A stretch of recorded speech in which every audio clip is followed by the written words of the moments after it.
At first, everything seemed normal. There was nothing screaming danger, nothing that immediately caught my attention. The shelter stood before me, simple, imperfect, but functional. I could hear the wind blowing outside, but it didn't yet seem aggressive enough to penetrate those makeshift walls. The fire burned before me, constant, controlled, offering not only warmth, but a deceptive sense of security. And the temperature was already deadly, even if it didn't seem so at that moment. At -71 degrees Celsius, mistakes don't announce themselves. They don't arrive with noise nor with clear warnings. They simply wait. They wait for the moment when the mind relaxes, when the body adjusts, when confidence begins to replace attention. I knew this, at least in theory. I had faced difficult nights before. I had already felt the extreme cold tighten its grip on my body and scramble my thoughts. This previous experience created a dangerous sense of familiarity, as if this scenario were just another known chapter of the journey. The fire was small but sufficient. At least that's what I told myself. It didn't need to be big, it just needed to exist. As long as it burned, there was an invisible line separating life and collapse. I watched the flames dancing, mesmerized, feeling that silent relief that arises when something seems to be under control. The shelter, in turn, reinforced this internal narrative. It blocked some of the wind, held back the heaviest. Snow. And that was enough to convince my mind that everything was working as it should. The cold remained there, constant, crushing, but predictable. And when something becomes predictable, the brain begins to conserve energy. It starts to lower its guard. Attention ceases to be total and becomes selective. Small details no longer seem so important. Adjustments that could be made are postponed. The mindset shifts from active survival to passive resistance. It's a subtle, almost comfortable state, and precisely for that reason so dangerous. I felt prepared, or rather I believed I was prepared. This difference is crucial, although almost no one realizes it in the moment they are living through it. The preparation seemed sufficient because up to that point nothing had failed. The shelter hadn't given way, the fire hadn't gone out. The wind still respected certain limits. Everything cooperated to sustain the illusion of control. And when the environment seems to cooperate, the human mind tends to believe that there is some kind of silent agreement at work, as if nature had accepted the imposed conditions. This is the point where decisions begin to change in tone. They cease to be entirely conscious and become automatic. Past experience takes over, even when the present situation demands something different. The body begins to adapt to the discomfort, and this adaptation creates a false sense of stability. The cold ceases to be a constant warning and becomes merely part of the scenery. The wind becomes background noise. The danger, though intact, takes a back seat. I didn't feel panic. I didn't feel urgency. And that, looking from within the situation, seemed like a good sign. The absence of fear was interpreted as confidence, as mastery. But in reality, it was only the beginning of a deeper, silent, and treacherous process. The transformation wasn't happening outside, but within my perception. While everything seemed normal, something was beginning to move outside my immediate field of attention. The preparation I had done wasn't perfect, but it didn't need to be, at least that's what I thought. It just needed to be enough for that moment. This thought carries enormous weight, because enough is a fragile word in extreme environments. It depends on the weather, the climate, the decisions that follow. It depends on factors that haven't yet manifested themselves. And while I watched the fire and felt that temporary relief, the journey continued to advance towards a point where this feeling of control would begin to be silently, almost imperceptibly, tested, demanding choices that would no longer be as simple as they seemed at the beginning. The mistake wasn't dramatic. There was no panic, no immediate feeling that something was about to go wrong, no clear signs, no warnings from the environment. Everything happened silently, almost casually. It was just a decision made automatically, one of those that doesn't require much. Thought, precisely because it seems too harmless to deserve extra attention. At that moment, nothing seemed out of place, and perhaps that's why I didn't stop to question it. The wind started to pick up a little, but still within what I considered acceptable. I'd dealt with worse gusts before, so my body didn't react urgently. The sound changed slightly, becoming more present, but not enough to trigger a real alarm. I continued doing what I was doing, following the same logic that had worked before. When something works in the past, the mind develops the habit of repeating it, even when the context isn't exactly the same. The wood I chose to fuel the fire seemed adequate. It burned, produced heat. There was no apparent reason to be suspicious. The shelter, set up a few meters more open than ideal, facilitated movement and made everything more practical. The clothes, although not completely dry, did not cause immediate discomfort. None of this seemed serious in isolation. On the contrary, everything seemed reasonable, functional, acceptable within that harsh reality. The problem is that decisions like that don't usually take their toll immediately. They accumulate. Each small choice adds up to another, creating a scenario that only reveals its impact when it's already in motion. At that moment, I didn't feel any more cold than expected. I didn't feel any urgency. I didn't feel a direct threat. This reinforced the idea that everything was under control. The mind loves this kind of confirmation because it reduces the mental effort needed to continue. Under normal conditions, none of that would have any real importance. A different type of wood, a slightly more exposed shelter, slightly damp clothes, all of that would be easily manageable in a less extreme environment. The human body is incredibly adaptable when the margin for error is greater. The problem is that there was no margin for error there. The environment offered no room for slow adjustments or gradual corrections. It simply awaited the right moment to demand payment for every ignored detail. I kept moving forward without realizing that my mindset had already changed. I was no longer in constant analysis mode, but in continuity mode. Actions flowed without much questioning, guided by a sense of familiarity. It is at this point that experience, which should help, begins to hinder. It creates too much confidence, a confidence that is not based on the present, but on memories of similar, never identical situations. The wind continued, persistent, almost like a gentle reminder that something was changing. But gentle reminders are easy to ignore when everything seems to be working. The fire still burned, the shelter still held, the body still responded. Each still reinforced the idea that there was no need to interrupt the flow of decisions, to reassess everything from scratch. And this sequence of small mental concessions was shaping what would come next. Without realizing it, I was moving towards a zone where the effects of these choices would begin to appear, not explosively, but gradually. First as discomfort, then as difficulty, and then as something more serious. The atmosphere doesn't change suddenly, it tests, observes, and presses little by little. And while I continued to trust in the apparent normality, the journey silently progressed towards a point where these decisions, so simple at first glance, would begin to reveal an impact that could no longer be ignored. The wind changed. It wasn't abrupt nor violent enough to provoke an immediate reaction. It was a subtle, almost polite alteration, as if the environment were simply reorganizing itself. I noticed it more by the sound than by its force. The air began to slide differently around the shelter, creating a continuous, deeper, more present noise. It wasn't something that demanded immediate action, at least not to someone already accustomed to facing the cold. Still, something about that sound seemed different, as if it carried a silent intention. For a few moments I just listened. I did nothing but hear the wind passing, rustling, swirling around me.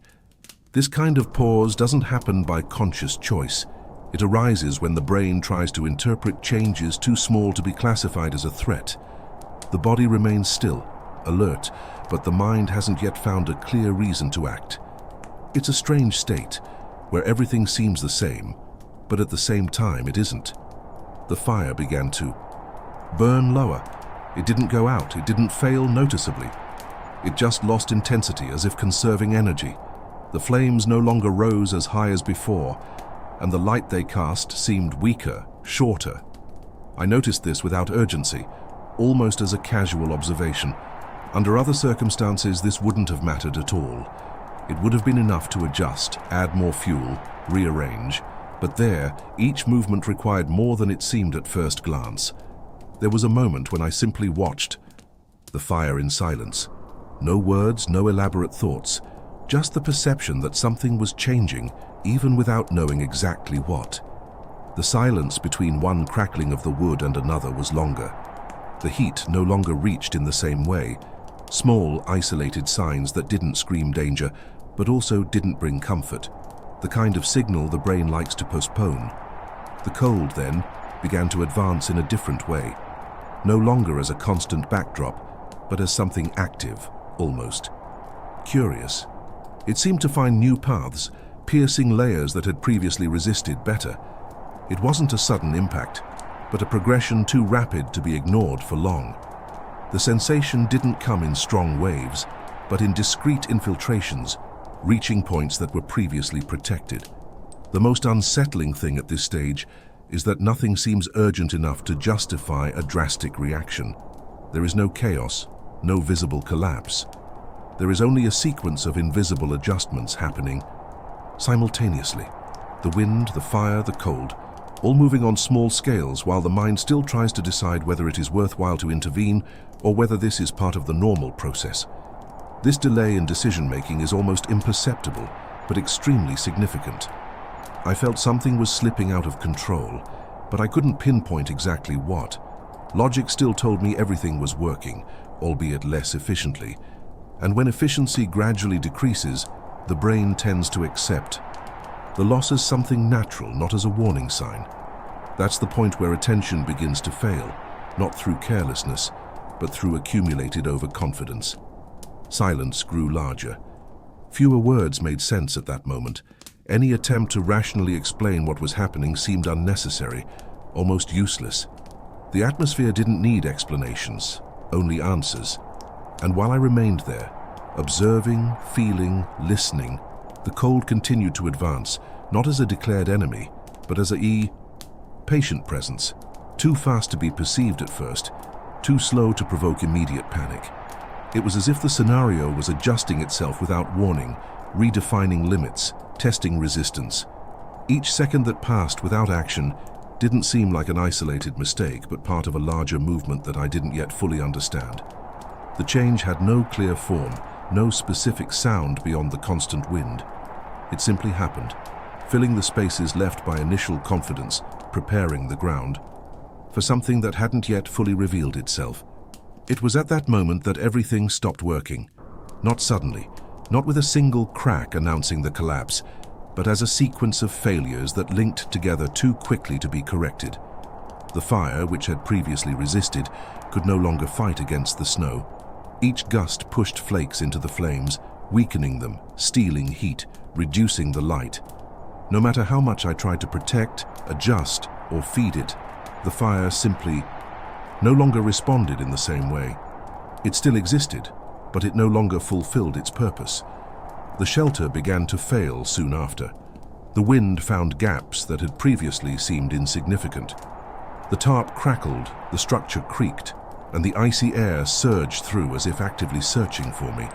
It wasn't just discomfort, it was invasion. The kind of cold that doesn't stay on the surface, but enters, occupies space, makes decisions for you. Each gust of wind felt closer, more aggressive, as if the environment had finally decided to truly press its way in. There were sounds that hadn't existed before. Wood creaking under tension, fabric being pulled forcefully, small, constant vibrations that prevented any feeling of stability. These sounds have a profound psychological effect. They don't allow rest, they don't allow mental pause. Each noise carries the message that something is giving way, even if it hasn't completely broken yet. And when everything around starts emitting signs of failure at the same time, the body enters a strange state of slow, heavy alertness, difficult to sustain. At this temperature, problems cannot be fixed. There is no room for detailed planning, nor for elegant solutions. The cold eliminates the possibility of thinking clearly for very long. Everything boils down to reacting to the wind that changes direction, to the snow that accumulates where it shouldn't, to the fire that insists on disappearing. Each reaction, however, costs more, energy than it seems. The body responds more slowly, the hands lose precision, the movements become less efficient, and this slowness is not immediately noticeable. It settles in gradually, almost subtly. There was a long pause, not because I wanted to stop, but because my body demanded it. One more second to breathe, one more instant to decide the next move. And in those minimal intervals, the cold intensified. He didn't need to run. He just had to keep going. His mind tried to keep up, but it could no longer process everything at the same speed. Simple thoughts required effort. Small decisions seemed bigger than they should be. The feeling of control, which had previously sustained everything, no longer existed. The most disturbing thing is realizing that at that point, there was no going back to the initial state. Nothing I did would bring back the situation where the fire burned steadily or the shelter truly provided protection. The scenario had shifted phases. What was once? Management became containment. The objective ceased to be comfort or safety and was reduced to resisting for a little longer. And this kind of change happens too quickly to be easily accepted. Reactions grew slower and slower as the cold began to win. It wasn't a clear defeat, but a constant loss of efficiency. Each action seemed to demand more concentration, more strength, more time. And time in that environment was not an abundant resource. While I tried to respond to one problem, another arose. While I dealt with the wind, the fire weakened. While I adjusted the shelter, my body lost heat. Everything competed for the same limited attention. At this stage, the mind enters an almost mechanical state. There is no room for clear emotion, nor for explicit fear. There is only a sequence of actions guided by immediate need. The body moves because it needs to, not because it wants to. And it is precisely there that the emotional impact becomes deeper, even without words. The perception that something essential has been lost, that the balance has been broken, settles in silently, heavily, difficult to ignore. I knew, even without fully forming the sentence, that this was the point of no return. Not in the sense that everything would end there, but in the sense that nothing would ever be simple again. Every minute from then on would carry greater consequences. Every decision would have accumulated weight. And while the wind continued to blow, the wood creaked and the canvas trembled. It became increasingly clear that the environment was no longer reacting to me. It was I who needed to react to it, trying to keep up with a rhythm that was already beginning to slip away. My hands began to lose strength before I even realized it. It wasn't a sudden collapse, nor a clear moment when something stopped working. It was more like a gradual, almost polite shutdown. My fingers responded with a delay, as if there were a gap between intention and movement. Every simple task required more effort, more concentration, more time. And time no longer seemed to follow any common logic. It stretched and compressed without warning, making it difficult to measure how much time had passed since the last conscious action. My thoughts began to lose order. Ideas that once connected easily now emerged loose, incomplete, without a clear sequence. Planning 2 steps ahead seemed excessive. Sometimes even a single step required a pause. My mind tried to organize priorities, but everything seemed equally urgent and equally distant. There was no clarity, only a constant feeling of being behind schedule, as if I were always arriving too late for each decision. My breathing became more audible, not because I was out of breath, but because the surrounding silence made each sound more present. The wind continued, insistent, sweeping through everything in its path. At times I closed my eyes for a second longer than I should have, not by choice, but because keeping them open required real effort. My body began to conserve energy, reducing movements, slowing down responses, trying to preserve what little energy remained. There was a growing desire to stop, not exactly to give up, but to rest, an almost logical, almost convincing impulse that presented itself as a solution. To sit for a moment, to lower one's guard, to allow the body to relax, even if only for a few seconds. This desire wasn't accompanied by despair, but by a deceptive calm, too gentle to be easily ignored. It was the kind of thought that doesn't frighten, it only invites. The cold was no longer confined to the skin. It seemed to have found space inside the body, making movements heavier, posture more hunched. Each adjustment required an internal negotiation. Is it worth getting up now? Is it worth trying again? These questions arose without immediate answers, not because they were difficult, but because the mind no longer had the same urgency to answer them. The notion of time began to disappear. There was no longer a recent past or a near future. There was only the fragmented now, divided into small tasks and intervals of silence. Minutes seemed too long, but at the same time they slipped away too quickly to be savored. This distortion made everything more dangerous because without time there is no planning, and without planning there is only slow reaction. My body wanted to sleep. Not a deep or conscious sleep, but that gradual, comfortable, almost comforting disconnection. The idea came with a feeling of relief, as if everything could become simpler if I just stopped fighting the tiredness. It was a silent, persistent temptation that didn't need elaborate arguments. It was simply there, waiting for me to accept it. But at -71 degrees, sleep is not rest. It's not a pause. It's not recovery. It's something else, more definitive, quieter. The body doesn't understand this immediately. It only recognizes the tiredness, the slowness, the need to switch off. The mind tries to keep up, but it can no longer sustain constant alertness. Everything begins to seem distant, dulled, as if I were observing the situation from the outside. There was no drama in that moment, no emotional outburst, no grand thoughts, just a sequence of increasingly weak, increasingly spaced-out sensations. The struggle wasn't against the environment, but against this inner urge to stop. And the more the cold advanced, the more convincing that urge became. Each second demanded a minimal, almost invisible choice between continuing to move or succumbing to immobility. The real impact of this stage isn't what happens externally, but what ceases to happen internally. The urgency disappears, the fear dissipates, attention becomes fragmented, and in this silent space where everything seems slower and less important, the risk grows without making a sound. The cold doesn't need to accelerate. It simply waits for the body to decide, on its own, that it has done enough.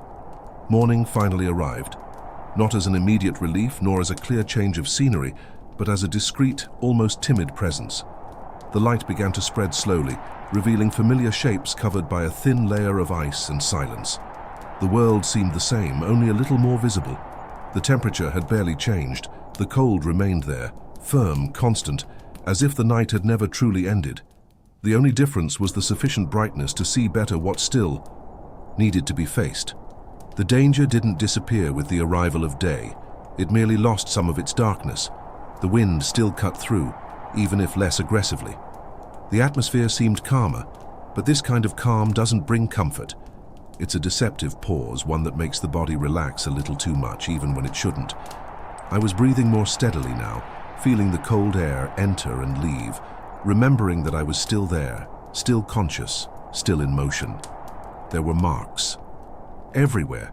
On the body, in the shelter, in the small things out of place. None of them needed explaining. They simply existed, like silent evidence of a night that hadn't been conquered, only traversed. The feeling wasn't one of triumph, nor of complete relief. It was something more contained, heavier, a state where survival doesn't generate celebration, only continuity. I knew I had survived that night. My body was still responding, even though I was tired. My mind, though slow, was beginning to reorganize itself little by little. But surviving doesn't automatically bring a feeling of victory. Not after everything that was demanded of it. Not after realizing how close one came to crossing an invisible line. Survival, in that context, seemed more like a granted respite than a definitive achievement. The surrounding environment remained indifferent. Nature recognizes neither effort nor intention. It does not reward resistance. It simply follows its course. The cold did not lessen.